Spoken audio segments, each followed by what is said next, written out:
Alright, so here's a quick tip. This is the easiest way I've found to remove powder coating from steel parts. You could do this with aluminum parts, but I wouldn't do it with anything critical because you have to get them up to about 500 degrees. So the way this works is pretty straightforward. I've tried, if you're like me, I've tried all kinds of chemical strippers and everything else. And if you only have a few parts a year to do, or in my case, this is like my first part in at least a couple of years, you know, this I think is actually more environmentally friendly than trying to use strippers and other harsh chemicals that then you have to dispose of. But if you're a powder coater, you probably don't want to do this in large volume because it's clearly not that environmentally friendly, but you know, it is what it is.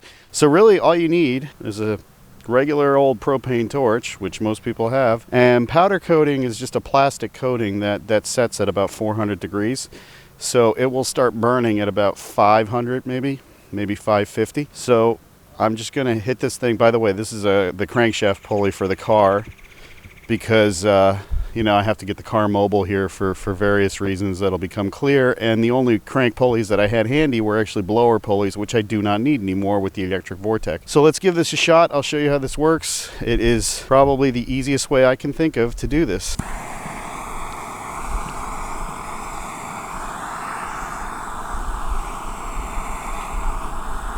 It's going to take a few minutes to get up to temperature, but once it does, it's going to start coming off like you won't believe.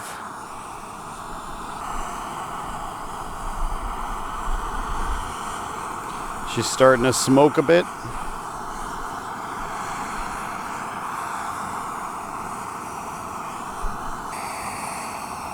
So powder coating is an extremely durable coating, but as such, it's difficult to take off. And the reason why I wouldn't do this on critical aluminum parts is because you do probably hit temperatures of over 600 degrees in places, and aluminum starts to anneal around that point.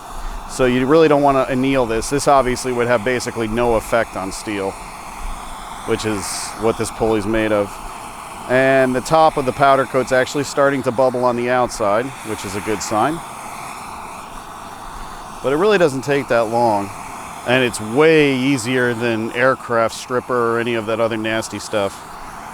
But you want to go past the bubbling phase, but here you can see where it's basically just turning to ash, which is what you want to do.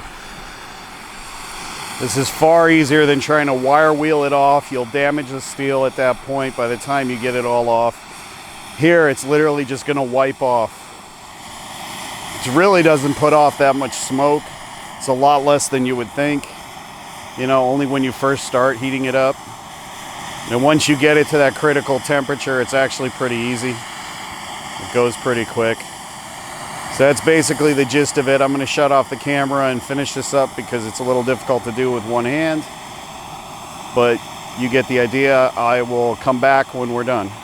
Okay, when you're done and you've let it cool off, don't be stupid. It's going to be hot for a while. You can literally just wipe the powder coating off.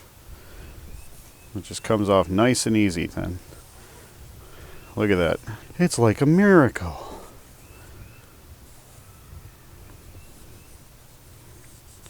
I mean, we are down to bare steel just about everywhere.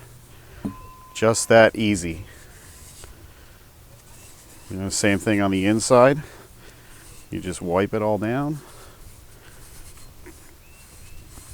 Obviously, it's not going to do much for removing rust, but in this case, it actually did a pretty good job.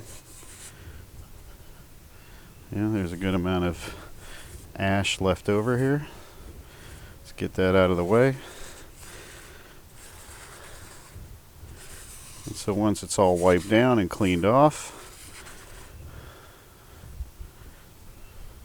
there you go. Powder coating gone.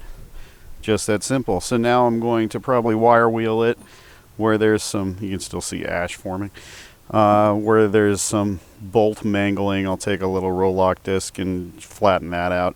And then I'm going to sandblast it and paint it. Why not sandblast it right away? If you ever tried to sandblast OEM powder coating, you know it takes frickin' forever. Hope you enjoyed the tip, and hope it helps you out. subscribe.